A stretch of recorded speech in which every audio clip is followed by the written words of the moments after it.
All right, we're talking Star Wars, The Last Jedi. Joe, what did you think? I loved it. Special guest, please state your name, sign in, and tell us what you thought. Eric Jackman here from sunny Orlando, and I loved it.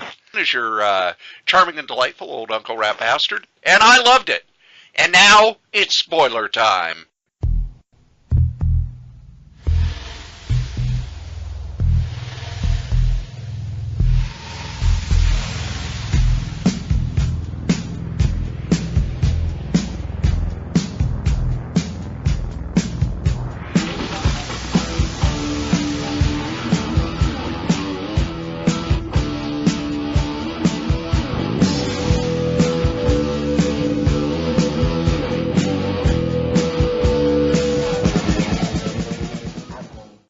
Hello and welcome once again to Crazy Comics and Stories. It's me, your charming and delightful old Uncle Rat Bastard.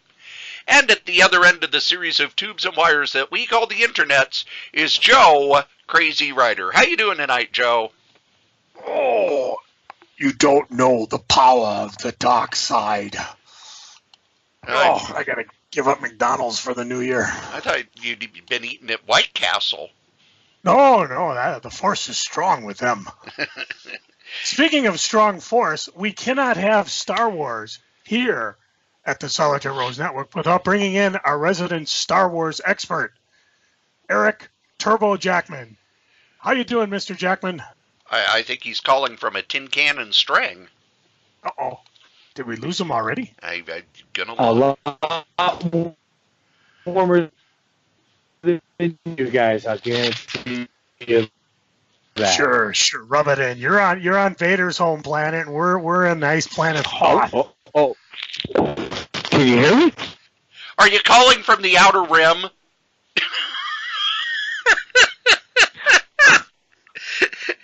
Joe, this is worse than your Alaska calls.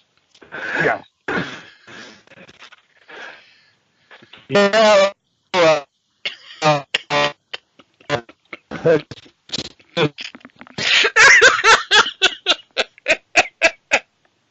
Jeez. Why do they cut Snokes in half? What can you say? Well, I thought what we could do, since you guys are, Eric, you're the Star Wars expert, why don't you talk us through, first off, when Episode 7 ended, how long has it been in movie time? Between 7 and 8, because I know that between A New Hope and Empire Strikes Back, it was what, like a year and a half, they said? And they crammed all sorts of stuff in there. Are they going to be able to cram a whole bunch of stuff in between 7 and 8? Well, between New Hope and Empire it was like 2.5 years, I believe. Oh, 2.5 years, okay. Yeah. Because the whole time between New Hope and Return of the Jedi was 5 years. Well, they've already started exploring that in some of the books. Aftermath, right now I'm reading Tales of Luke Skywalker, and so it's filling in the gaps between Return of the Jedi and Force Awakens. The last night immediately takes place right after the events of Force Awakens. So that's why when we see it, it is literally right after everything. They are coming after the rebel because the New Republic is in disarray. They haven't been able to gather what even happened to them. So the First Order's trying to destroy what's left of the Rebel Alliance, and that's why we're where we are in Last Jedi. So the question, yes, I got though. So okay, it starts out right away, and we're watching Leia and the Resistance fighters being chased down by the First Order. They're trying to get off the base. Yes. And after all that action, then it cuts right away to Rey, who's on, how do you say it? Anto or something? Yeah, you got me It's there. like Don't ask it's me. ANCH-T or whatever. And of course, she's holding the lightsaber out to Luke Skywalker, which was the fan geek moment for the last couple years, as everybody was holding their breath, like, "Oh my God, what's he gonna do?" Now, I watched Kevin Smith do his YouTube review of this movie, and he calls this his, and I'm just, well, we're explicit anyways, is "fuck you, J.J. Abrams" moment. Now, he's not saying that the director, who's the director, Ryan Johnson, is doing this. Johnson. He's not doing this as a slight to Abrams, but what he's doing is he's changing the premise so badly from what we're expecting to happen. And he says he does it a lot of times through the film, and this is things that get people pissed off. And if we get to near the end, we'll talk about some of the things that, ultra fanboys are pissed off about, and do they have a need to be. But what was your reaction when you saw this? And again, this is spoiler mode. Luke takes the lightsaber and tosses it over his shoulder. I was laughing. I laughed. I freaking laughed because it's not what you expected. And you're right, I just thought it was funny. I was like, okay. But as, like I said, as the story progresses, you discover why he did that. You do learn why he did what he did. But my initial impression of it is I laughed. I really laughed. And I don't know why people just don't roll with it and laugh. Because it was funny. It wasn't what you thought it was going to be. What did you think, Cory? I thought it was great. It was kind of we have had all this build-up and all this build-up and all this build-up. And, bajillions of fan theories and everything. And he was like, I lost this years ago. I don't care. If he cared, he would have went after it. If he cared, he would have brought it with him. He didn't care. It was letting us know, first off, in a lot of ways, he'd become a master, because look at how Yoda treated him. Yoda lied about who he was for the first part of the Empire Strikes Back. That's part of Jedi training. It's part of a Zen training. Even Ben blew him off in the first episode, telling him, it was a young Jedi named Darth Vader. We had fanboy scenes way back in the original Star Wars of '78 of, Darth Vader fighting with Anakin and Obi-Wan. No, we didn't realize. It was from a different point of view, because he ceased to be Anakin and whatever. We saw that in the prequels. We're really digging deep into the dark side here, folks.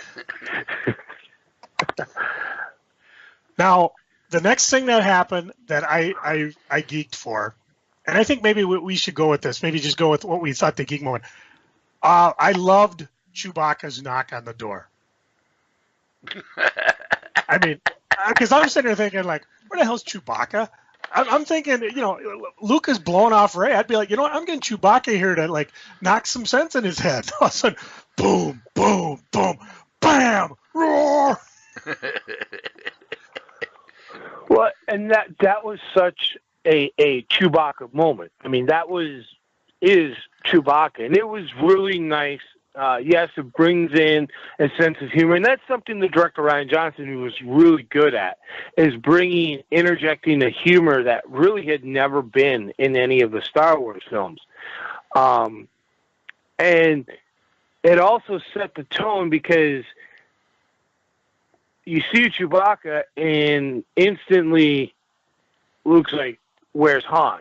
And you could just see the crushing look in his eyes when it registered. Like, no words needed to be spoken. He just realized it, and that was like a crushing moment to him. And you wonder, like, that was the first moment I thought maybe this is where he'll turn. He'll find out that Kylo was the one who killed him, and this will be, I got to go back and save Kylo. But it wasn't, because Luke is so totally detached, and it takes some time before he decides that he's going to teach Rey the ways of the Force. Now, this comes up to, actually, I might as well bring him in here, 2 plot points that people don't understand, and one of them I don't understand, and this is why I like talking with Eric, because sometimes you catch this. Like, why the hell did Luke leave a map behind where he is if he did not want to be found? Well, I mean, or is this something that just never has been explained? As of right now, even in the books, it really has not been explained. The best explanation I've seen so far, I've dug through, is he left it for the Force to make the decision. From all intents and purposes, Luke had gone to that planet to die. And that was it. He was going to die on that planet. Hopefully they'll do a better explanation in some of the books. Maybe they'll do it. I'm halfway through the Tales of Luke Skywalker, so maybe you'll get a sense of what's going on. I don't know. I'm sorry. This is something I can't give further insight to. And all the digging I've done, there's really not much out there on it. So maybe it's just one of those things that they just, I don't know, just doesn't make sense. Or maybe R2-D2 did it himself without Luke's knowledge. We don't know. I'll go with that theory. Did you guys jump when the Star Wars theme hit? Oh, of course. I think it just was BAM! Well, I mean, the crap out of me as a 12-year-old. Well, because nothing had ever been like that when it first came on, and I know in my theater when it happened, obviously everyone erupts in applause and hollering and excitement. That should be so.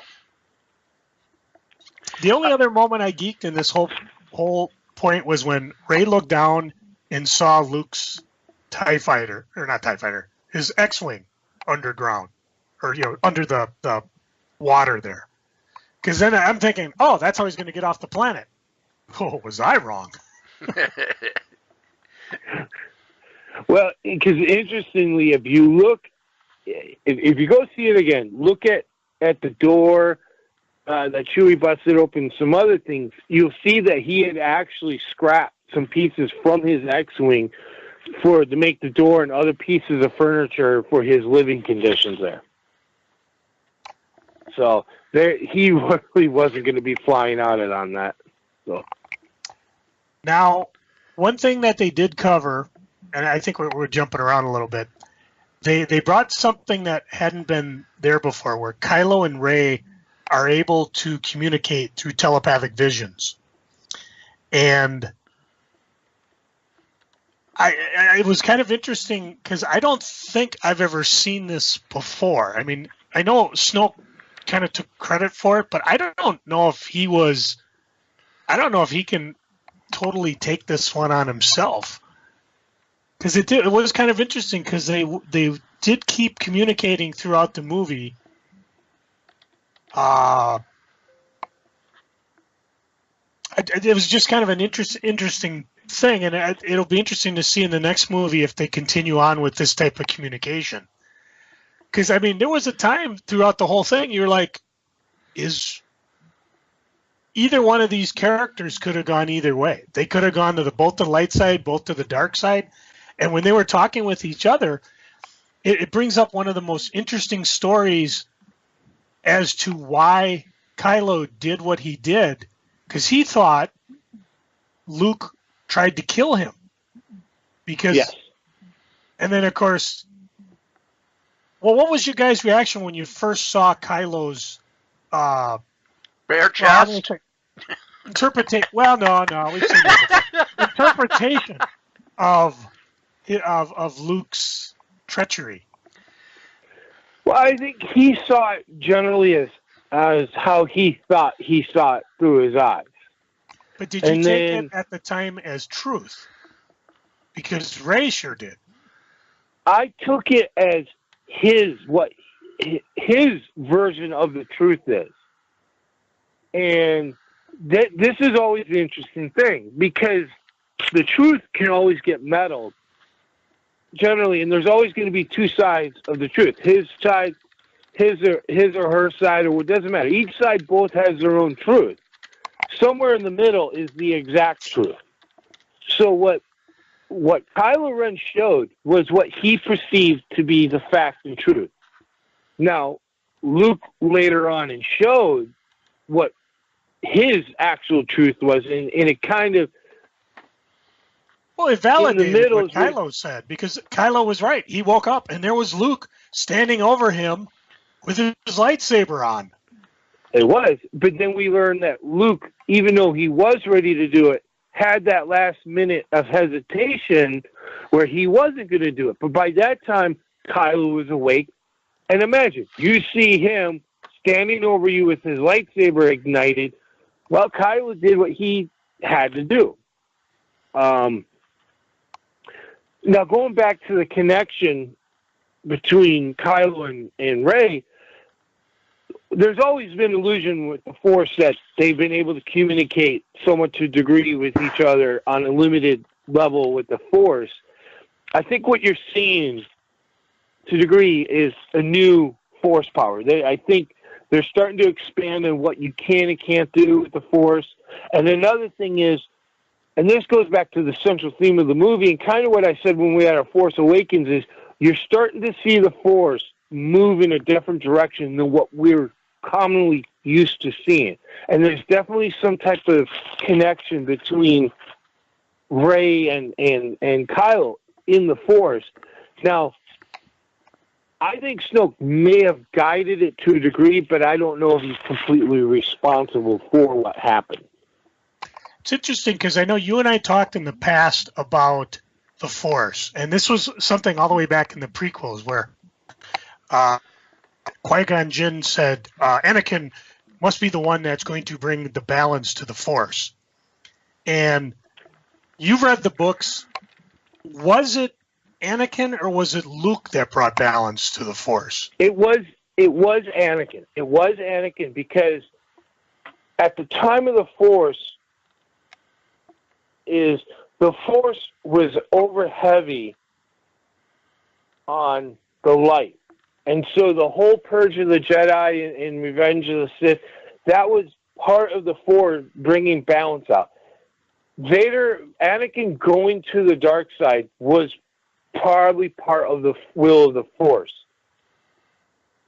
Now, that moment, in Return of the Jedi, when he betrayed Palpatine, at that moment, he ceased being Darth Vader and became Anakin again and defeated Darth Sidious, or Palpatine, thus fulfilling the prophecy of the Force. So it was him that did fulfill the prophecy of the Force. Now, this brings up another criticism that people that have talked about. And they talk about, first of all, okay, Rey is basically picks up a lightsaber and is able to fight Kylo in The Force Awakens without any training. And I go back to, well, Luke, depending on how you count the timeline, either had a couple days or a couple weeks training with Yoda and a little bit of training with Kenobi before he died. I mean, basically whatever they did on the Millennium Falcon. And he was able to become powerful enough to actually go toe-to-toe with Darth Vader. Granted, he kind of got his ass handed to him in Empire, but by the time Return of the Jedi came, they actually were able to face down pretty good. Now, the question I have, is this because there was balance in the Force? Is this where they're going with the new movie? Because even Luke said it. He said the Force isn't just for the Jedi, it's for everyone. Is it now that the Jedi and the Sith don't have a lock on the Force is open and you can use the Force and tap into it? You don't have to have midichlorians. You don't have to be trained since you were 2 years old to become a Jedi or become a Force user. Well, to the degree, what you said was the only thing, to the degree, you are right. The only thing that I'm going to make a correction is you still need midichlorians. The midichlorians is canon. When Disney scrapped the expanded universe, they kept the midichlorians. But that is a person's connection. That's how they can tap into the Force. But yes, you are right. To a degree, the Jedi and the Sith no longer have a claim on the Force. And you got to remember, and this is why I truly believe, I think the fanboys are having such a hard time. Because for years, we've always associated the good side of the Force as a Jedi. If you're good, you're a Jedi. If you're evil, you're a Sith. When in fact, the Sith were never really evil. They had their intentions, they craved power, but it was a mirror of a ways to way they controlled and used the Force. The same with the Jedi. The Jedi bended the Force to their will and need.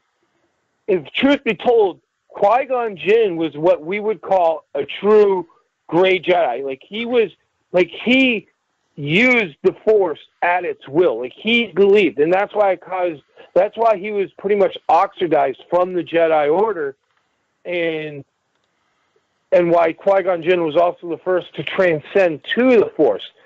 And we now see this is where they're taking the Force. That yes, you are right, Joe. You don't need to be a Jedi, a Sith. If you have the ability to tap into the midichlorians, you can use and harness the Force.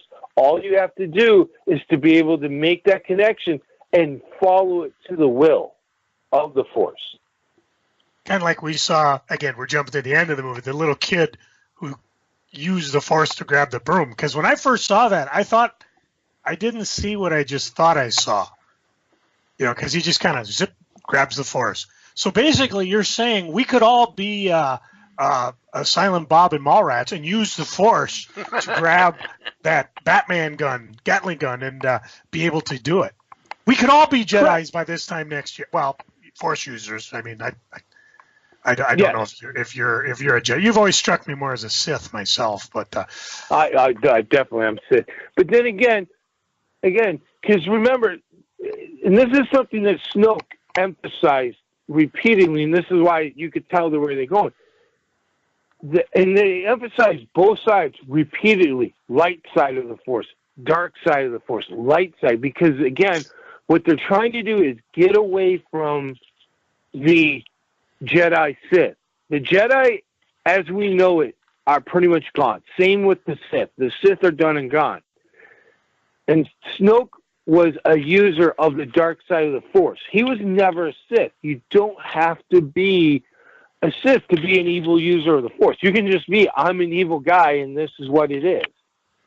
Now, speaking of Snoke, he basically buys the big one in this movie.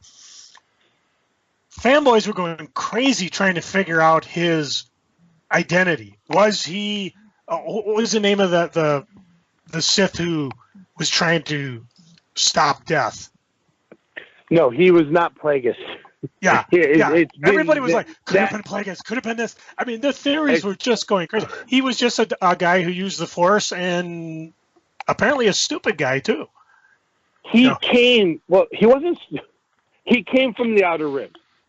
And matter of fact, in one of the Aftermath books, which took place right moments before the destruction of the second Death Star, he had been whispering to Palpatine to try to convince Palpatine to come to the outer rims of the galaxy. And so he's been around for an incredibly long time. And I truly feel we haven't seen the last of Snoke. I think we're going to see Snoke in 9, or we're going to see more explanation of what Snoke was. He was definitely a dark side user, and he was very powerful, but his body was really frail. That's one of the reasons why he feared Luke. You know who he was. You remember in Star Wars, the one stormtrooper who banged his head on the door as it went up? I mean, the injury is the same. It's got to be him. That could be. You never know. That was one of the criticisms where people were like, why would Snoke want Rey brought to him with her weapon? And people are just bitching about that. And I'm like, you know what? Palpatine did that with Luke. That didn't even occur to me as a criticism until people started, pointing that out, especially the way he died, because. Well, and here's the deal, though. The reason why he never sensed any betrayal in Kylo, because everything he sensed, like when you hear him going, I sensed darkness in him, I sense his resolution. And he goes, and that's why he's like, I can't be betrayed or anything, because everything he sensed was true in Kylo. It was that moment when Kylo made the decision that he wanted to become more than Vader because he realized that Vader was nothing more than a lackey, and he wanted more. So when you see the lightsaber turn, he didn't sense it because there was no betrayal. He sensed the complete truth of what Kylo was going to do. Some will say, and no, go ahead. I did see one explanation on this. And the interesting thing is that Snoke set this all up. He wanted Kylo to do this as his final step to complete his training. Like I said, I'm not convinced that Snoke is dead. I could be wrong. I'm not convinced. Well, that's what the next movie's for. Yep. Now, we've been talking a lot about the Force users. Meanwhile, back on the rebellion side of things, there's a couple of things that people are kind of questioning about. First of all, you had the whole thing where Poe kind of instigates a small mutiny against Laura Dern's, what was her name? Holdo? Admiral Holdo? Yeah. She's got this secret plan. Well, let's, before we get to that, what did you think about Leia's force walk after she got blown out into space? Good, bad, kind of. Well, if they can pick up an X-wing, they can pick up themselves. Okay. And really, this is probably the most force we've ever seen her use. To be honest, it's not.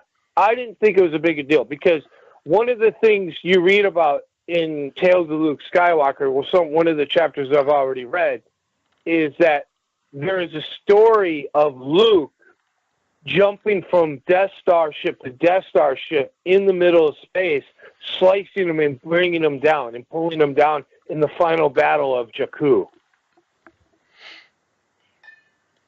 Now that's something that's covered in the book, right? Or books that probably won't be. And that is canon. So what you see Leia do is completely conceivable and within the realms of possibility. And it's not surprising that she has tapped in and learned how to use the Force to a degree. So,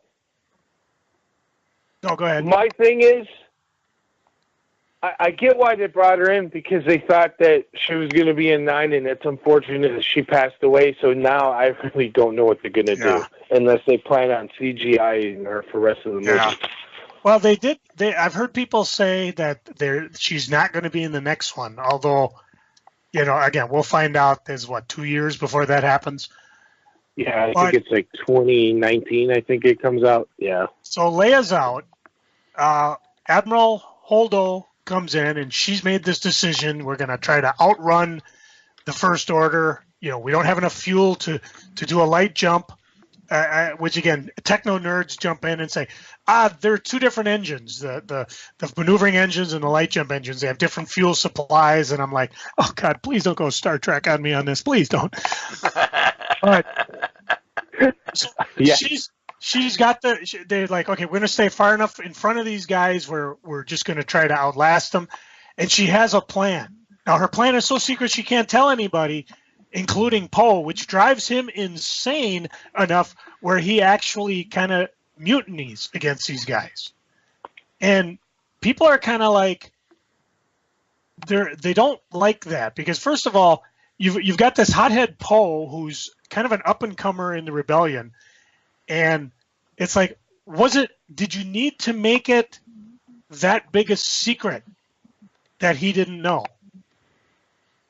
And they're like, no, go ahead. Well, I feel that is one of the legitimate criticism and plot holes in the movie is no, that, to be honest, that should have been distributed. But there was also rumors that somebody on the ship was betraying them. See, so maybe it's not as big a plot hole because they always say that Poe did need to know because after the bridge explosion killed off Akbar.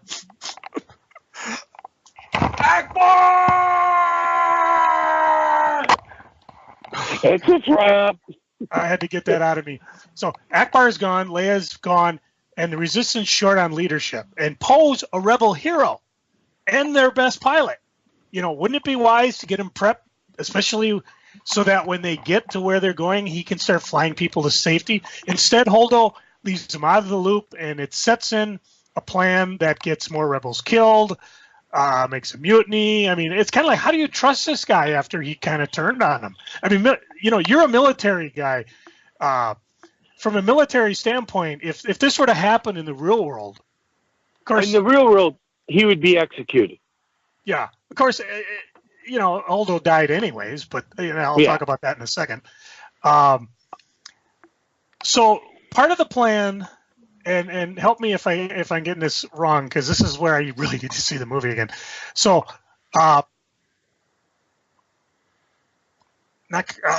Finn and I can't remember her name. Rose, thank you. And BB-8, they are going to go to a casino planet, which is kind of interesting because I know a lot of people were kind of jarred by it because this is kind of the rich side of Star Wars universe. I mean, we've seen the Drex of Star Wars. We've seen Tatooine, we've seen Hoth, we've been in Dagobah, we've been in Moon's forests.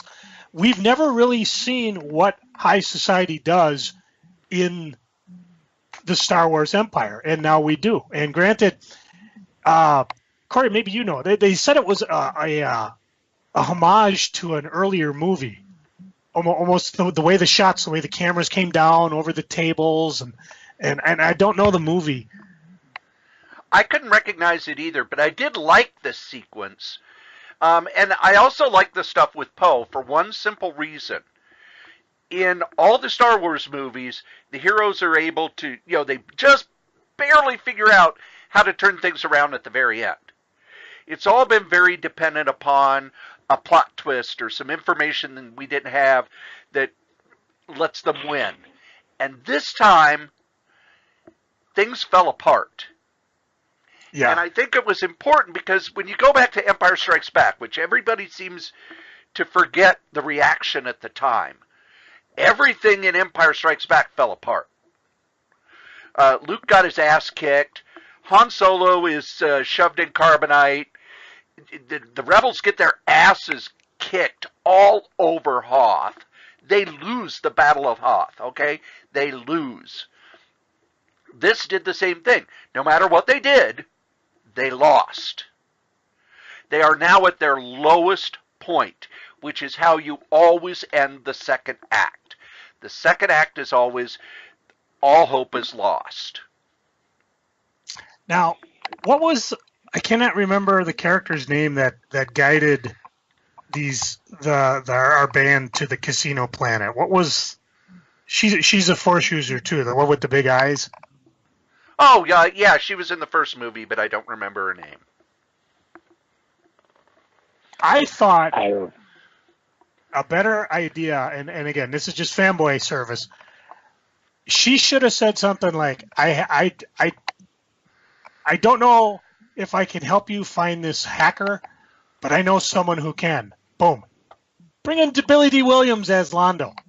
I mean, Londo would be hanging out in a place like this. This is where he's going to hide after he's done being a general, if he's even alive. And this is something that maybe Eric can tell me. I mean, is this character alive? Do we know the final fate of Londo? We've seen almost everybody else. As far as we know, he's still alive. There's been no confirmed that he was killed. So yes, and to be honest, I thought that's who they were going to introduce. I thought they were going to bring Londo into this. It would have been I was kind of disappointed. So it would have been perfect. And you're right. This is where he would be gambling. But as such, it's also it is what it is. I mean, I think because Del Toro is going to be playing a bigger role in the 9th movie, and so they had to introduce him in this one. Now, they escape from the casino. They bring this hacker called DJ. What was your reaction to DJ? Do you think we're going to see him again, or is he just going to disappear? No, I think we're going to see him. Del Toro. He's a pretty big star. And so, yeah, I definitely think we're going to see him. And I found him to be very intriguing. Even though we didn't get to see Billy D. Williams, I still thought he was a very, very intriguing character. And I would really like to see more of him. Captain Phantasm. Or Phantasm. Not dead. Phasm. Dead? Not alive? Nope. Yeah, I don't think she's dead. I don't think they're wrapped up. I hope not, because you're setting her up to be the new Boba Fett. You know, you give us this really kick-ass character, and she's not kicking ass. Well, and it's funny because, you know, the story behind Boba Fett was when he died, I guess, well, George Lucas didn't realize how immensely popular Boba Fett had become. That's why in the Legends universe, now it's called the Expanded, which is now Legends, they brought him back. He survived. He survived that incident on Tatooine. He made his way out. And so, but going back to Captain Phasma, I think she's too much of an intriguing character, and I still don't think we've seen the last. I think her and Finn are going to have one last final showdown.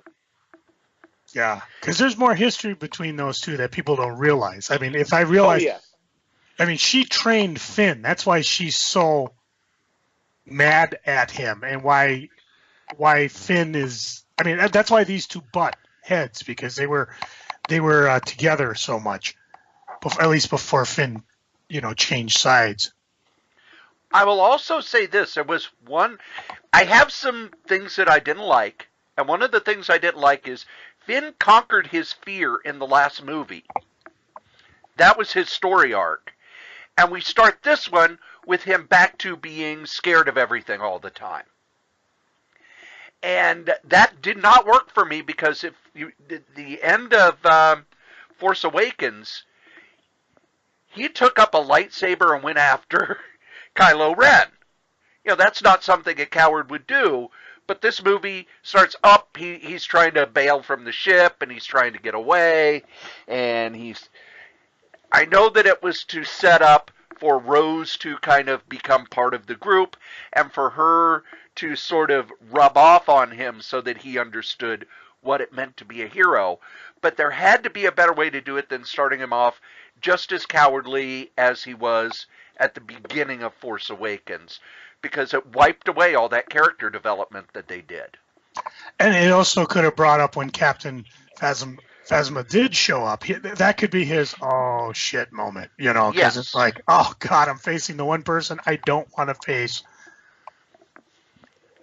In some of that, I agree with you, but it also one of the flaws in the development is you're now basically telling the audience that he only steps up his game when his friends are in trouble. Yeah. Or when he's trying to impress a girl. Yeah. Other than that, he's a coward. And I agree. I don't like that. I side with you on that one. Now, this also, you talked about character development. This was an argument I got into with a bud from work. And he really doesn't like the Star Wars, because he says one of the biggest flaws of this movie is that Rey essentially has no character development. She didn't have, like you said, in Empire Strikes Back, Luke was down. He lost his arm. He just discovered the truth of his father. And, Han is gone, and we're all kind of like, where the hell are we going next? He says Rey never really has that. I mean, his argument is always, well, she knows how to use the Force. She didn't really have any dark side drop. She didn't get any temptation. She sat and butted heads with Luke, but it was more of a Luke turn than her. He says the problem is there's nothing for Rey to do in the third movie. And I just told him, I said, I don't find that true at all, because first of all, the third movie's not here. And second of all, judging by the number of, and I'll use Kevin Smith's phrase, the fuck you Abrams moments in this movie, everything that was set up in the first movie kind of got turned on its head, and we're facing a whole new universe by the time we get to the end of the universe. or the end of the movie. Now, Cory? What do you think on that? Did Rey not really have any character development? I mean, she's got no parents. Her parents were nobody. You know. We don't know that. No, and that's what I'm saying. See, I don't think that was the real revelation. I still think we haven't learned the true identity of Rey. But that being said, I think it's safe to say that she's not a Skywalker, which I'm kind of happy about. So. Yeah, because that also brings in the point. It's not just the Skywalker clan running the Force. It's anybody. Yeah. Well, and remember, heels always lie. That was a point I brought up too. I said, you're believing Kylo Ren. You're believing this pit in the middle of this planet didn't reveal her parents. We don't even know what that pit was. Here's the deal, though. This is my fan theory on Rey's parents. I don't think, and this is based on several stuff, is one, I don't think Kylo was lying, at least on a degree. I think her parents were drunk that probably sold her. However, I've been playing Star Wars Battlefront 2. Even though the game is kind of like horrible, I bought it so much for the story because the story is considered canon. Well, two of the characters in the story arcs you got to go through is you are Imperial Star Troopers that witnessed the second Star Destroyer be destroyed. I mean, the second Death Star be destroyed. And now your mission is to fight back against the rebellion. And so that's that whole mission. By the end of that story arc, it highly implies that those two characters that you're playing as may be Rey's parents. Ooh, interesting. And the other thing to remember is she is going through the hero's journey at this point. So she, much like with Yoda, because if you think back, when you first saw Empire Strikes Back, Yoda's training made no sense at all to Luke. He didn't understand. He didn't understand it. He thought it was a waste of time, and Yoda spoke in riddles. Luke, on the other hand, doesn't want to train anymore, but he does. In that, he's training why the old ways failed. Luke understands and recognizes that if we go back to the same old thing, which is if you look at the prequels, there's the cycle. You look at the other, there's the cycle. The Empire comes back, the rebels fight, they win, but eventually the dark side wins again, and over and over and over. The only way to break that cycle is to change things. This was letting fans know, and also from a storytelling perspective, that we're not going to just do the same thing over and over again. If you go back and watch The Force Awakens, the big complaint was, oh, it's just a remake of Star Wars. This is letting you know that, no, we're going different. Everything's different. And much like Yoda's original training, this was very Zen training. And if you read a lot of Zen, it's riddles, not answers. It's confusion to help you look at things differently. Rey came into this knowing what a Jedi Knight was, and Luke let her know why the Jedi Knights failed and why they must end. I absolutely adored when the Tree of Knowledge with all the Jedi books was destroyed, and Luke freaked out, and Yoda said, well, did you read any of them? It's letting you know that all that old knowledge, no one ever used it. It's time for things to change. Speaking of that, did you notice what power Yoda used when he set the trees on fire? Yeah. Lightning. And this also confirms another thing, is that, and this is why this is going to be also, I think, important for episode 9, is now we have confirmation that Force Ghosts can use Force powers. And most of the time, lightning we've only seen used by the Sith. And typically it is. And one of the reasons why typically only Sith use it is because in order to use Force lightning, you have to draw upon negative feelings to harness and use it. Now, that in itself doesn't make you a bad, evil person. It's learning to harness the negative side of things and then being able to control it and use it. That's why typically only Sith have been able to use it, and the Jedi spurn away from it because they try to wipe away any negative and anything like that. So, and even Mace Windu, he was able to defend himself against Palpatine when he shot his lightning. You know, if it wasn't for Anakin converting to Vader, he might have won that battle. He certainly wasn't losing it. And that's because Mace Windu's saber style, which is Form 7, which is called Vedapod, is actually, it's a style where you walk the line of the dark side. You actually draw upon the dark. And several Jedi have actually fallen to the dark side trying to learn that. That's why Mace Windu was actually, at the time, the only master of that at that time. And also, canon-wise, and this is something they changed from Legends to canon, and it's also how your Jedi blade gets the color. Your Jedi blade gets the color now based upon the type of Force user you are. So the Kyber crystals are actually now canon-wise clear. If you're like a Force user who uses the Force for physical augmentation and to enhance your physical, it tends to be blue. Where like if you're a straight-up Force doctrine user, it's going to be green. Now, if you're like a person who walks the line, then it's going to be purple. And then what Sith or Dark Force users do, they actually make the crystal bleed red. And that's how they get that crimson color. So that's how you get those colors. Did you guys catch? Went out topic. No, that's awesome topic. Did you catch that Yoda was not CGI? They went back to the old puppetry. Yes. So nice. I Really didn't catch nice that until they described it afterwards, although I was geeked to see Yoda show up. I just thought that was so cool. Where the hell are we in the movie? We're all over the place. So we're coming up to my favorite part of the movie.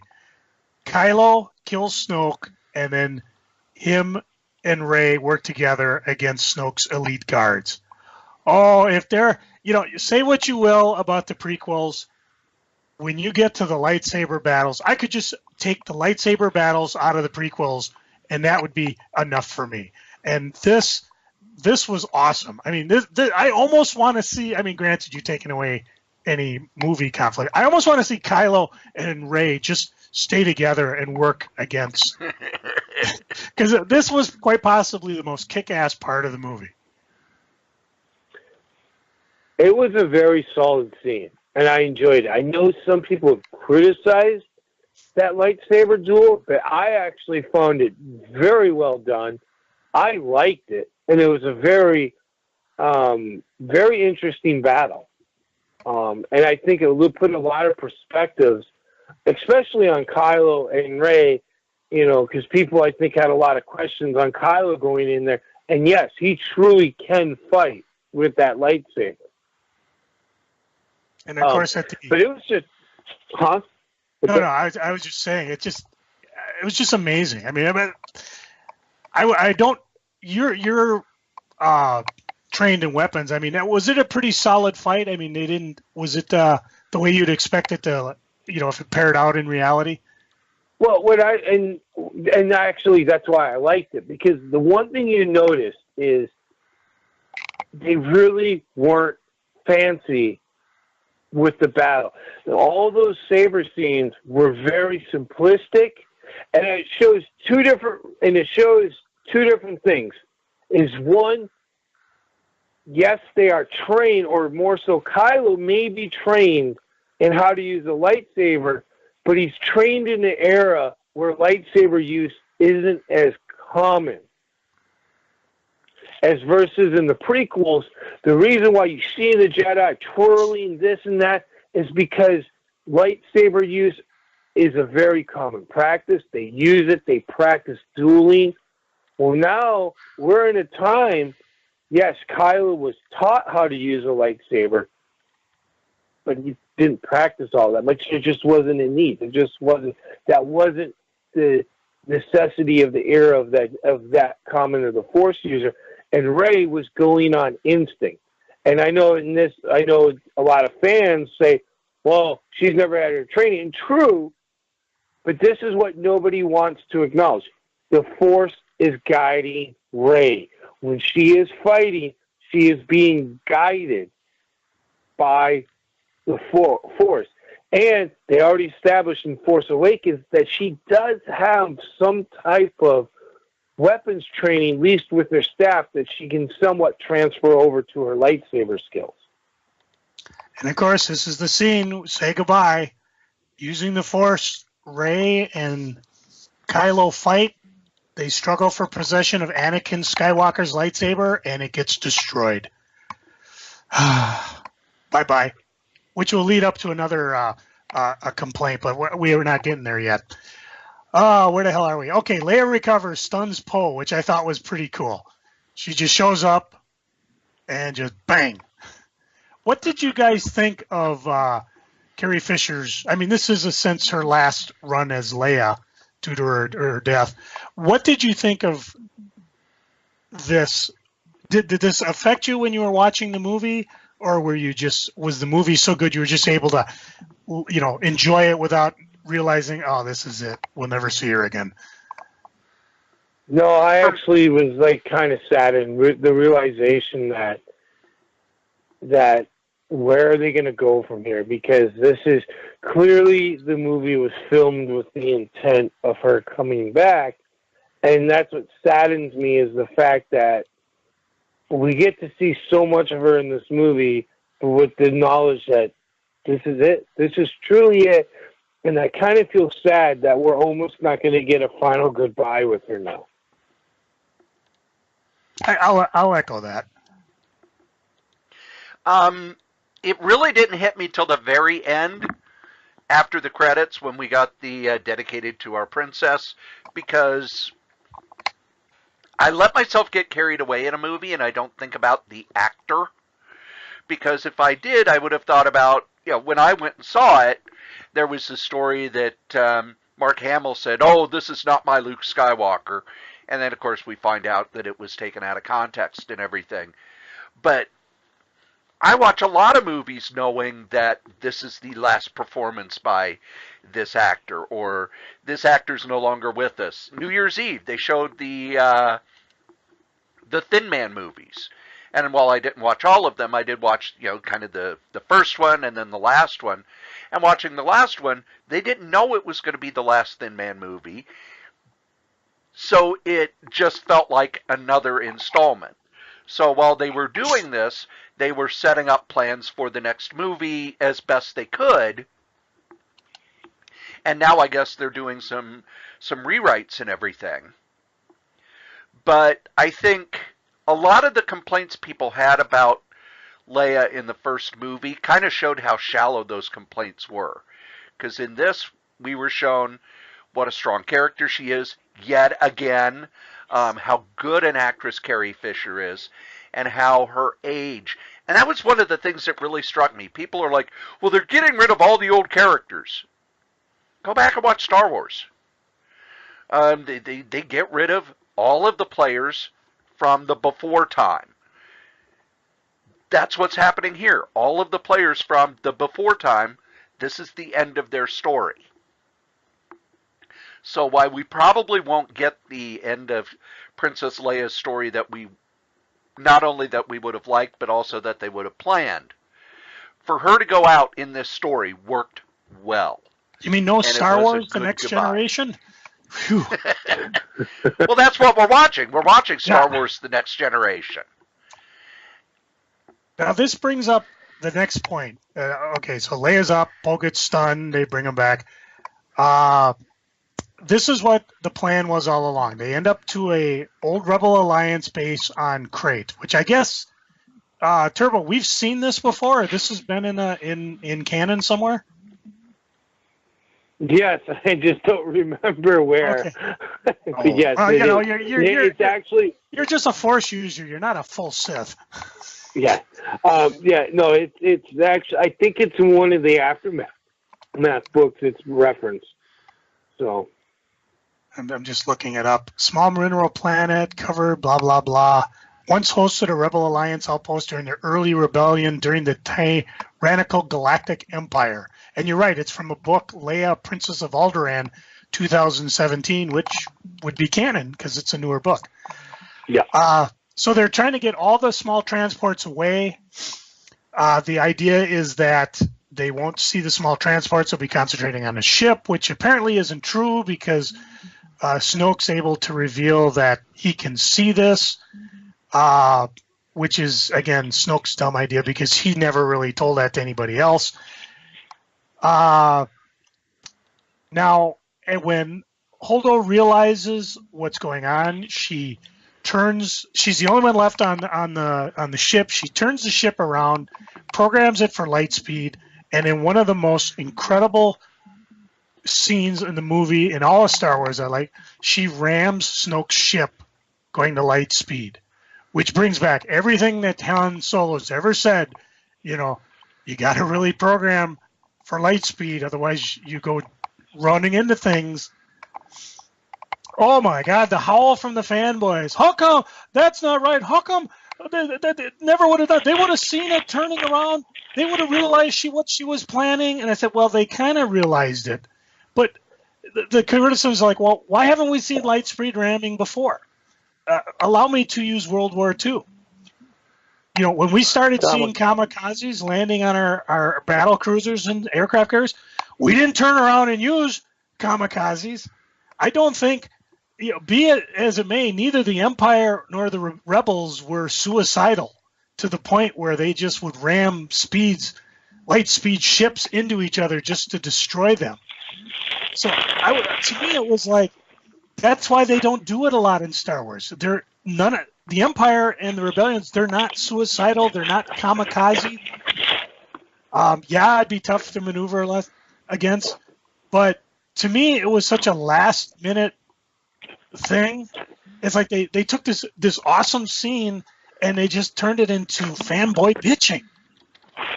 and I agree with you because, and it goes back. And I've gotten into several discussions on Facebook with the fanboys, and I explained it. I said it's really common sense.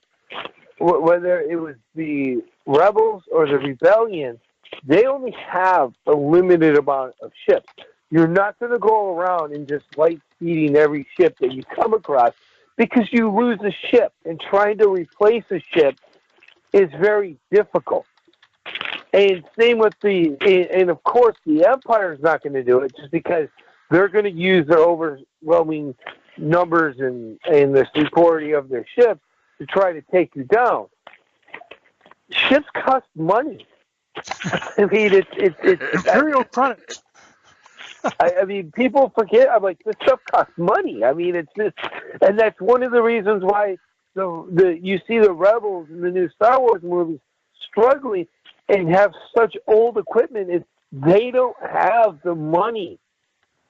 You know, they're not affiliated with the New Republic, so they have to literally scrape. So yeah, you're not going to go around ramming every ship. And like you did allude, by the time they realized what that ship was going to do, it was too late. It was like, crap. They're busy pot-shotting all the Rebels' escape pods, and now they're going to, we got to turn around. And they did try to do something, but it was way too late. So, but this brings up a plot hole. No, go ahead. Because they can't, in degree, the only way they really could have avoided that light speed ship coming at it was they would have to jump to light speed themselves. And we've already know that if, just like Han said, if you don't, they would have to prep and plan a light speed jump. By the time you're done calculating, it's too late. That ship would have rammed either way. You couldn't use regular maneuvering to avoid that ship at that close of range. So now we're coming up to the final act, I guess, where they're on Kray. They're basically in a place that's supposed to be impenetrable. Well, of course, the First Order has a cannon that's going to blow away them. So Poe, Finn, Rose, they jump in these old speeders, and they go after I guess they're the new version of AT-ATs, and they have that really kick-ass gun. And this also brings up, like you said, Cory, a point that somebody talked about as a plot hole. You know, they're saying that the whole adventure with Finn, Rose, and BB-8 to the Canto Bright Casino didn't do anything to help them, and it actually made it worse because DJ betrayed them. You know, yeah, he got him on the ship, but as soon as he got on the ship, he took payment and he hijacked out of there. But I think you explained it, Cory. Everything these guys tried to do failed, including their final attack, as cool as it was, with the old speeders. They went out with, what, 14, 15 speeders? Yeah. Yeah. And you tell me, you guys, we weren't counting. There's one, there's two, there's three, and you're like, geez, everybody's getting blown away. I mean, it was like, how are they going to come to the end of this? Finn, after everybody peels off because they realize they cannot do it, and I don't know who it was, a poll or somebody said, everybody back to base. Finn decides to do a suicide run against the siege cannon, and I actually thought he was going to do it. But then Rose cuts him off and saves him. What were you guys thinking during this sequence? I mean, the attack, the fallback, and then Finn's attempted suicide run. At this point in the podcast, we had technical difficulties. So, here's the ads. That's right, here at the Solitaire Rose Radio Network, we have ads, and our first sponsor is me. That's right, your charming and delightful old Uncle Rat Bastard. I have my first book out with Dangerous Dan Moore. It's the first 100 strips of our online web strip, Worldwide News, the story of the lowest rated cable news network. And you can get yourself a copy with commentary, with all sorts of extras, with signatures and everything. Just email Dan over at lordshadowflame@gmail.com. Our top sponsor, who's been with us since day one, is DreamHost. DreamHost.com. You need yourself a website, and DreamHost.com is the #1 web host in the whole known universe. Just head over to DreamHost.com, put in the code KRAYZ, K-R-A-Y-Z, get $20 off your first year. How can you beat that? Our other sponsor is Graze, GRAZE.com. Healthy snacks for a healthy lifestyle.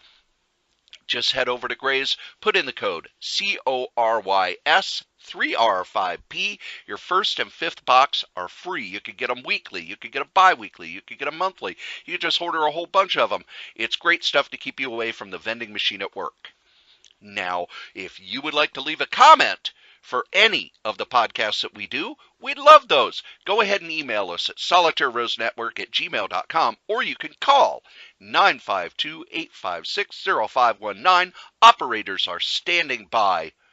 Okay, it's just a place that will record your calls, but we'll play them on the air. We'll answer your questions. We love getting feedback. Tell us what you think. Ask a question. Suggest a topic.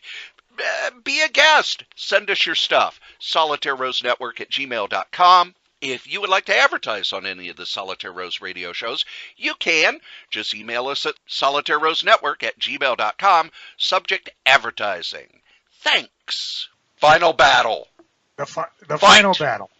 Okay, so we're to the final battle. So Leia recovers, stuns Poe. Holdo sacrifices herself. They get down to Crate. What happens? They decide to go after the First Order. Well, first of all, the First Order lands, and they have some type of siege cannon that will basically blow up the Resistance fortress. That apparently, the fortress is powerful enough where they can't just bomb it from orbit. They have to come down again. And so everybody jumps in these old speeders, and you've got Poe, Finn, Rose, they're all coming at it. And there were, 14 of these things? Now tell me, were you counting as these things got blown out of the water? I mean, it's like, okay, there's 1, there's 2, there's 3. Oh, Red 5 got taken down. And then finally... I think I lost count, after, the 6th one was decimated. Yeah, and you're like, dude, there is no way these guys are going to win. So Poe says everybody back to base, and Finn takes a suicide run. What were you guys thinking at this particular point? I thought that, he's going to do this heroic thing, and they'll figure out a way for him to get out of it. And the first off, the visuals for this were amazing. These were just beautiful, beautiful visuals for this fight. One of the things we have not talked about is, out of all the Star Wars movies, this was the best looking movie in any of the Star Wars films. Beautifully shot, just a variety of different looks to it, and you could take any of the frames of this film and put it on a wall as a picture. It's beautifully shot. Whoever the choreographer was amazing, or the cinematographer. As he's going in, first thing I thought was the Doomsday Machine from Star Trek. Oh, right down the middle, blow it up? Yeah. And I thought, they'll figure out a way for him to get out of it at the very last second, or he'll eject. That was the one thing. It's like, can't they eject? He ejects, he's free, everything. But the way they handled it I thought it was so much better, because it kept to that theme of they just can't win. They're overwhelmed, they're outgunned, they can't win. We have to keep giving up this false hope. You guys? Also, I liked it because it just also was because all throughout the whole movie, you were expecting that ultimate miracle. You were expecting that last second they can just miraculously pull it off. And the fact that she made the sacrifice to save him, knowing that it was going to doom them, I think to me was very intriguing, because it's like, wow, this really might be the end. Even though you kind of figure out where the movie was going by that stage, but it still, for me, gave me that false sense, well, maybe this is the end. Maybe that's it. And I kind of like that. I kind of like that they strung me on like that. And who makes the save? Mr. Luke Skywalker himself. No. Rose saved Finn. Yeah. Which, again, everybody's bitching. How did he get Rose all the way back without anybody noticing? And I'm like, I think they were on bigger things. Like, let's get this door down and kill everybody inside it. But yeah, who should appear with Luke? And he confronts. This is one of those fanboy geekgasm moments. He comes in, talks to Leia a little bit, gives her Han's dice. The first time we've ever seen a close-up of them, although I guess they're in the Millennium Falcon from the very first Star Wars. And he goes out. Kylo sees him and just basically every gun on him, blow him up. Now, when this was happening, I thought of two things. First of all, I thought it was Luke. And second of all, I'm thinking, okay, in canon, we have seen Mace Windu stop I don't know what the hell they call it. It was like a city thumper. It was these giant machines that would just move over place and bam, down, and then go up and move on and just destroy everything. And Mace took one head on and survived. And that was in Clone Wars, the short ones that were on Cartoon Network. In the Marvel comic book, which I believe is canon, and Eric, correct me if I'm wrong, new ones are canon. We've seen Vader down on a planet surrounded by rebels, and he won, more or less. He took on all the rebels and all the firepower. And I'm thinking, if Luke is truly Luke and he's the last Jedi and he's at the height of his power, he's going to survive this. And sure enough, he did. Now, again, what were you guys thinking as you saw this? I thought it was, okay, here's the big climactic ending. And as for the force projection, that's been shown a whole bunch of times, including in Star Wars Dark Empire. So I don't see why everybody was, force projection's it's not canon, it's never been done. Yeah, it has. Or why didn't Kylo notice it? Why would he? I'm kind of like, yeah, in the midst of battle, he finally sees the one guy. I mean, that he wants to kill. Yeah, and it could be an oh shit moment too. I mean, they always talk about when, and again, it was the times that it was filmed, but the original Darth Vader Obi-Wan fight that we see in the first Star Wars, or the third for you young punks, or fourth for you young punks, is so tame compared to the other ones. And my attitude is, and Eric, maybe you can tell us yes or no, I think Vader was a little bit scared. He's facing down the guy who basically French fried him, and this is the first time he's seen him in, 25, 30 years? So he's a little cautious. That's actually the real that's the explanation that actually has been given, is that he was hesitant because he was nervous. His last encounter, resulted in him going in that suit. Now, the reality of it was just because you had two old dudes squaring off against each other, that's what you get. But no, they explained it as the fact that, yes, and even Obi-Wan was more concerned with trying to get Luke and everyone else off the Death Star than he was really focused on the fight with Vader, where Vader was angry and wanted very much so, but he was still very much leery of, obviously what happened. He did kill him. I mean, even though Ben gave up, Obi-Wan gave up, but he did kill him. I think the reason why Kylo didn't sense the projection is because the projection is that you are projecting yourself as you are a living being. You're not just merely a holographic image. You are truly you're there, because you saw Luke. He was able to touch physical objects. He touched Leia. He kissed Leia on the forehead, so people could feel him, and that's part of the projection. So, for all intents purposes, for Kylo, he was there.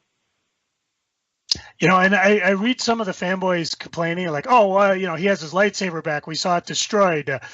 He looked younger. I did catch that. I did catch, like when the dust settles and he's still standing, I did catch kind of the little, like he flicks off his shoulder. And for a minute there, I thought but it was going so quick. I thought it was him. This is one of those moments, like the first time we met Yoda. I talked to my kids about this. I said, you don't understand. When we first, you know who Yoda was going into this, if not because I had you watch the movies, but because of the whole Star Wars canon and the prequels. But man, the first time we saw Yoda, we had no freaking clue it was Yoda. It was just hilarious. This guy throwing it around and just, and I thought, I'm sitting there thinking, oh man, Luke's going to tear the ears off this guy. It's the same way here. They pulled a fast one, and I love them for it, because I can never watch this scene again with the wonderment I had in the theater. I was just, oh my God, this is it. They're going to face off. Luke is there. He survived. Oh, and everybody's like, oh, this guy is just a badass.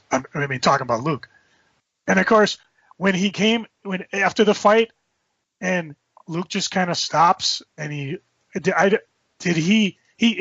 was like he was doing what Obi-Wan did. He just kind of, I was like, oh my God, is he going to go the way Obi-Wan did? And then you realize, no, it's been a force projection the whole time. I was like, wow, that was a swerve I did not expect. And as you can tell by my enthusiasm, I cannot overestimate just how impressed and geeked I was for this entire scene. I think when you look at it, because some people are like, oh, that wasn't real power that Luke displayed using the Force projection. And I think you need to be reminded is the fact that he projected himself over light, a multitude of light systems away onto this planet. And for all intents and purposes, because I thought it was funny when you mentioned, oh, he's going to do Obi-Wan. In essence, he did do an Obi-Wan. He just didn't do it the way that we were expecting. We were expecting that sacrifice. He did this. Luke did this knowing that exerting this amount of Force energy at his age was probably going to kill him. And I think he had already accepted what was going to happen and knew that he was going to transition to where he was going to go. And that's one of the reasons why he made the comment. He goes, see you around, kid. So, again, I don't think this is the last we've seen of Luke Skywalker. I think he's going to be in Episode 9. Oh, he almost has to be, especially since in real life we know Carrie Fisher can't. What was your impression on this, Cory? One of the things that always bugged me about Star Wars, always, was when Obi-Wan said, if you strike me down, I'll be stronger than ever before. And then nothing. However, the Yoda sequence shows that once you become one with the Force, you can still affect things. You can still have an impact on the world. And I think that was what was setting up. However, I loved the journey of Luke Skywalker. And if this is the last we see him, it's perfect. Because he went from a young, idealized kid who, has this huge destiny thrust upon him. But he's, he's the prototypical hero. Goes through the hero's journey, all of the Joseph Campbell stuff. And when we see him in this movie, he's beaten, he's cynical, he's given up, he's turned his back on the world. And for all of the people who said Luke wouldn't do that, that's what happens when you get older. Look at all of the people who, were heroes when they were, in their 20s and 30s. And then by the time they get to their 60s and 70s, they talk about how the world has fallen apart, how things aren't good anymore. They get bitter and angry that things didn't work out. They look back on their life with regret. That's what happened with Luke. And at the end, at the very end, he said, no, what I do matters. He went from hero to cynic, back to hero, completing the cycle. And for all the people who said, Luke wouldn't have run away, Luke wouldn't have run away. Well, what did Obi-Wan do? What did Yoda do? Oh, let's see. Our student that we probably shouldn't have taken in the first place just killed all the Jedi. Fuck it, I'm out of here. And that's kind of what Luke did. It's what Jedi do. When they screw up, they go away. But he came back to try and set things right and save his sister and save the rebellion. I thought it was a perfect ending. And it's much like Obi-Wan. Obi-Wan, although to a degree, Obi-Wan was in hiding on Tatooine, purposely looking after Luke. But he still emerged forward when he needed to and did what he had to do to ensure the survival of Luke and Han and all that. So that was the completion of his journey. And more importantly, we're going to have Mark Hamill be Luke Skywalker, be it a Force Ghost or not. We won't have to have the constant debate. Well, are we going to have Sebastian Shaw? Are we going to have Hayden Christensen? Are we going to go back to Jake Lloyd? For Vader, it's just one actor. We don't have multiple actors playing Luke Skywalker. That is good. Although there is an explanation why Lucas actually changed up at the end of Return of the Jedi, Sebastian Shaw to Hayden Christensen. And the explanation is that if you go back to Revenge of the Sith, when they're in the Jedi Temple and they're seeing the footage of Vader killing everyone, Yoda said it himself. Anakin, no more he is, consumed by Vader. And I already alluded to it earlier tonight that the moment Vader picked up Palpatine, he ceased being Vader and became Anakin again. That's why when you see him in The Force Ghost, he's Hayden Christensen. He's as who he was prior to his fall of the dark side. That is the actual explanation why he went back and changed it. I thought it was vanity. It'd be a burned-up Sebastian Shaw or a rather young-looking Hayden Christensen. Sebastian Shaw? Wait, one of the Hellfire Club was in a Star Wars movie?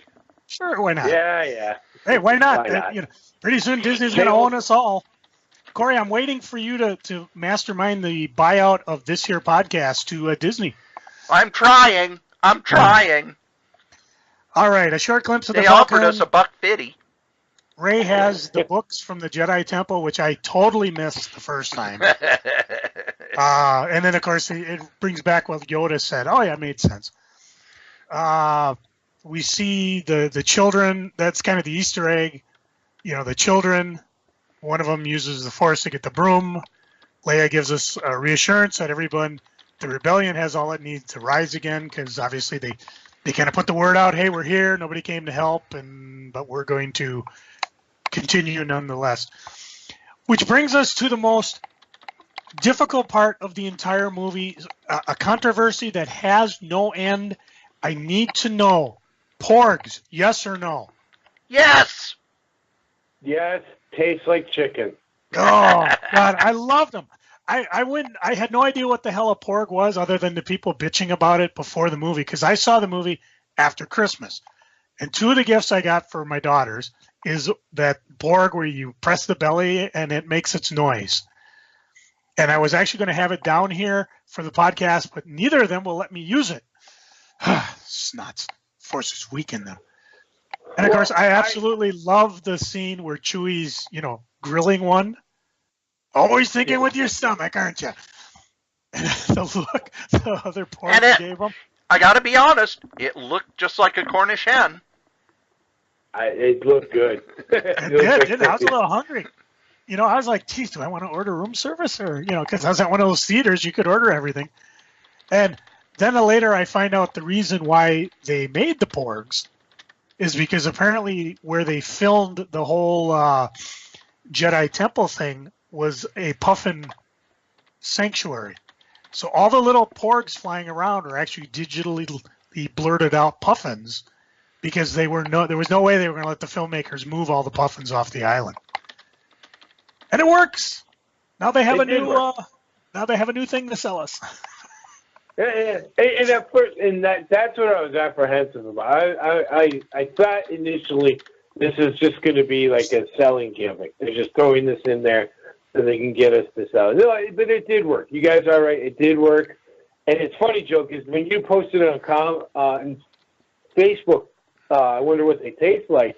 I proposed the question to my daughter, and she stopped and looked at me and she goes, "That's a very good question."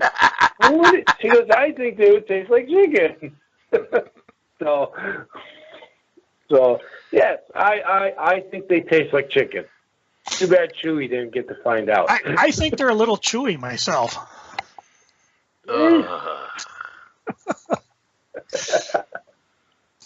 Now, out of the novels that have come out since the canon was reset, what are the ones that we should read for more information? Definitely all the aftermath novels. That is like, you need to get those because those play catch up and those really tell what a lot happened. They tell the destruction of Jedi Luke's temple to a degree. So definitely, and there's multitude of I think there's like 3 in the series of the Afterlife right now. So I would definitely, those are the pickup ones. There's another book, I forgot the name of it. It's a really good one.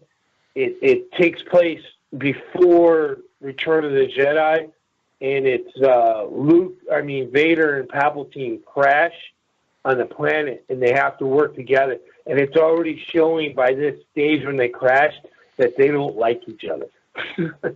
So definitely, I wish I could think of that. I'm going to have to Google that.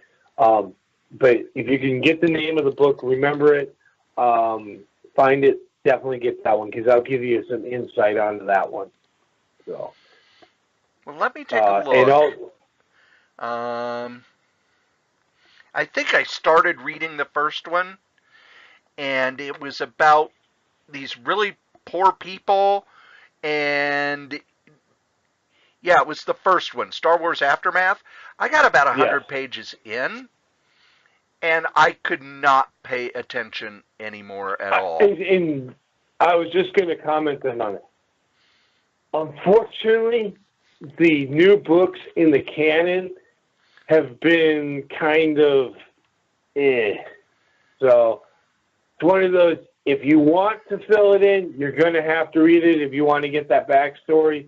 But it just sucks that a lot of those books aren't exactly the best written. And I personally blame Disney on that. So, well, and the other thing was, when you read, and I make this point all the time, and it's why I think the extended universe lost my interest too. When I pick up a Star Wars book, I want to read about the characters from the movies. That's what I want to read. And in this one, it started with, what's his name? Wedge Antilles getting captured. And then a whole lot of who cares characters doing stuff that had nothing to do with it. And like I said, 100 pages in, it's like, I don't care about these characters. I get back to what's going on, at least with Wedge Antilles, because we know him. But there was nothing about Luke, nothing about Leia, nothing about Han Solo, nothing about and another slight nitpick I'm going to have about these movies, boy, they are not doing anything with C-3PO and R2-D2. I love BB-8. BB-8's one of my favorite new characters. But C-3PO and R2-D2 are just kind of wallpaper.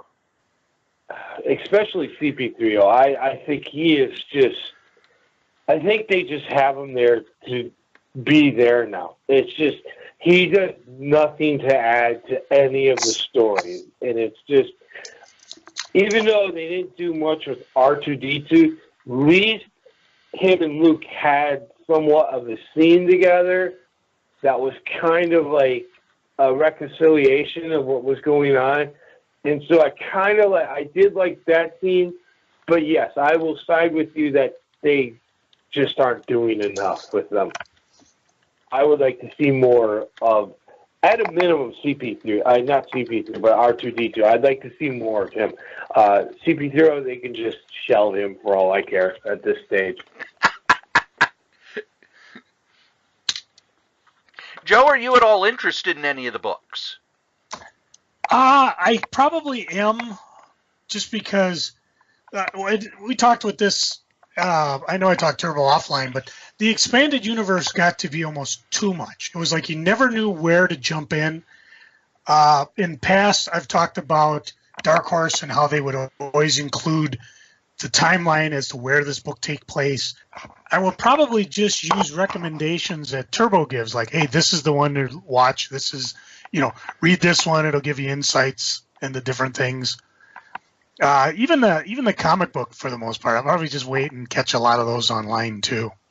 Well, all the comics that Marvel's been putting out, the Star Wars series, which, to be honest, is one of the few things that Marvel is actually, I think, doing right as far as comic book-wise, all those are canon. So they definitely, if you love a good comic book fix, I would definitely get those, read those. Like I said earlier, the books, the only reason why I would say read the books is if you want to catch up on the backstories and get stuff pieced together, then read them. But again, you're in for a chore reading those. Unfortunately, and some of that is Disney's fault. They're just not constructing those books. I certainly hope they're being done together. Now, like I said, I'm reading Tales of Luke Skywalker. It's a very easy read, and I actually find that book fairly enjoyable.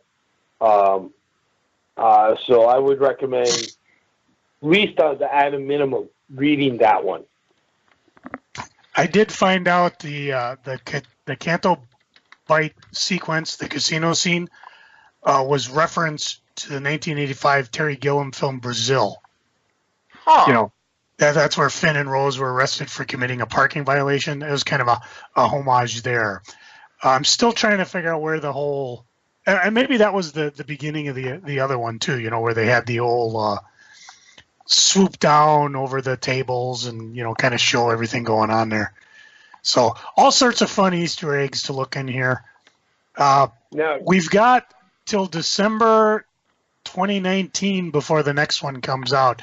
Is there anything in episode 9 that you would like to see, or something explained, or any predictions you might have?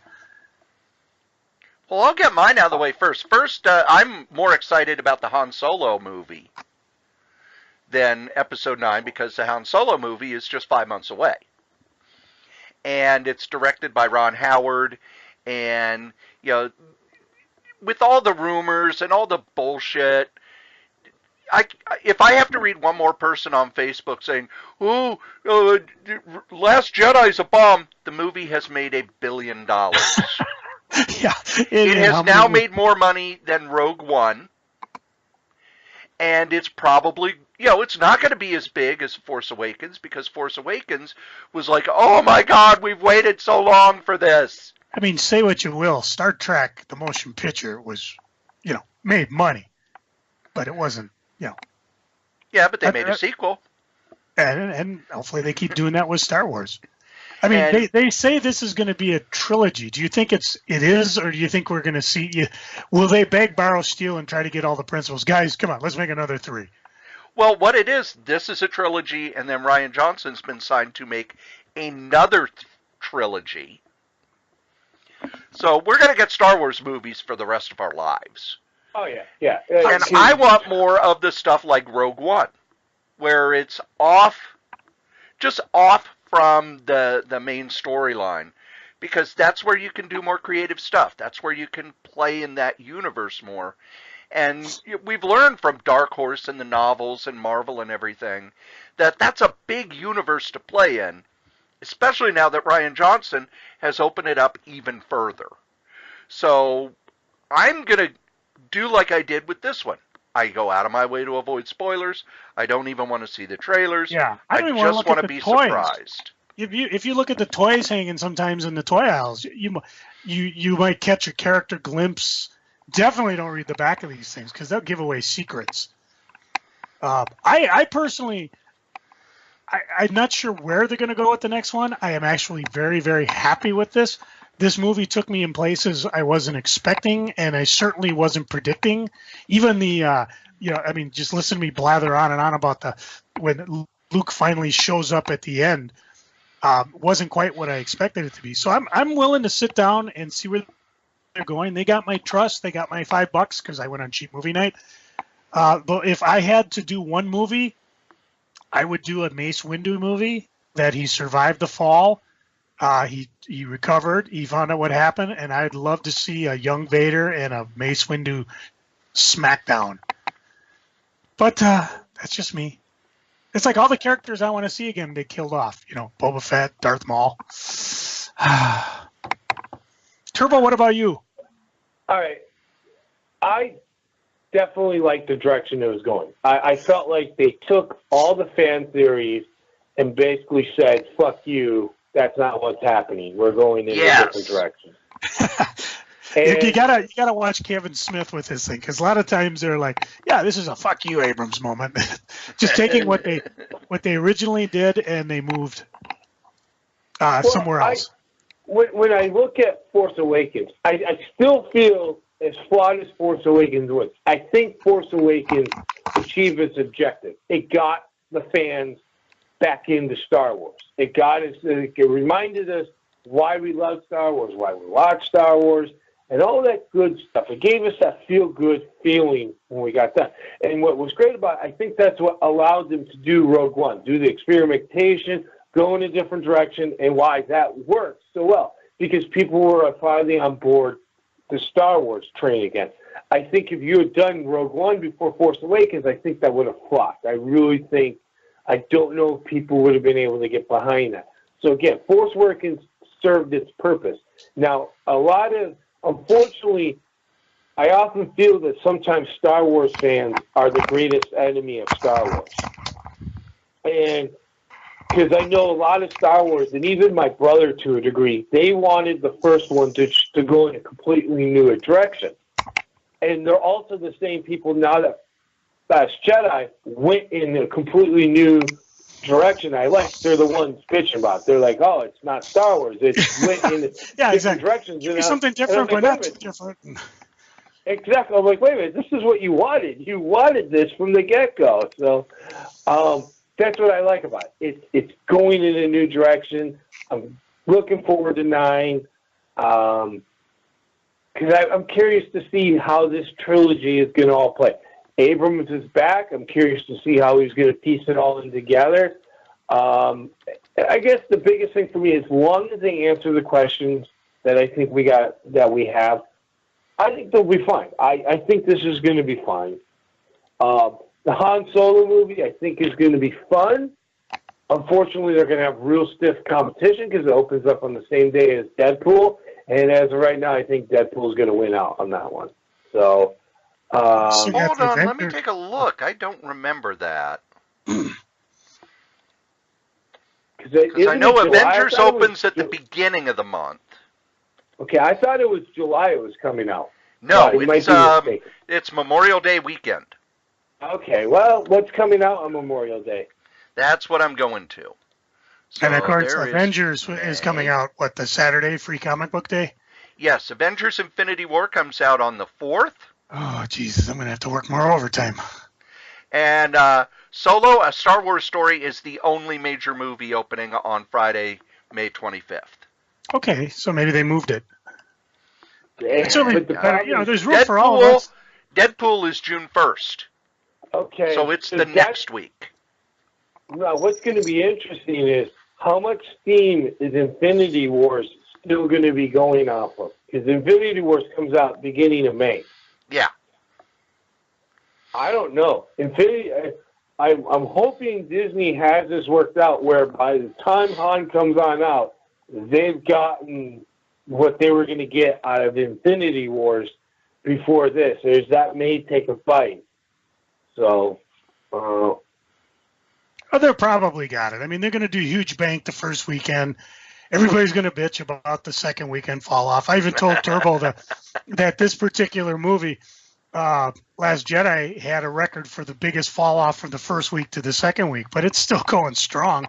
It's just these bullshit numbers that, it doesn't matter to us because we love the movie. It only matters for them for bragging rights and somebody somewhere gets an executive bonus because, hey, our drop-off was less than Star Wars Last Jedi.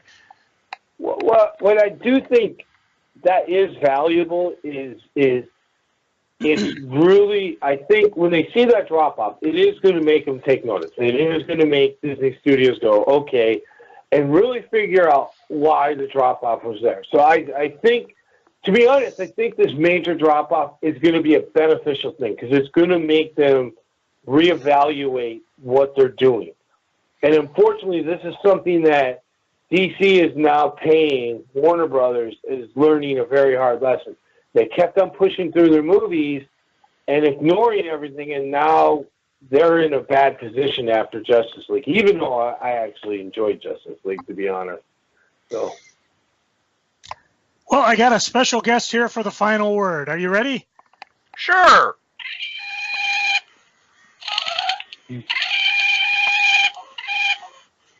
Okay, I guess that's all there is to say. Well, believe it or not, kids, you've listened to us blather on about Star Wars for an hour and a half. Thank you. The force is strong in you.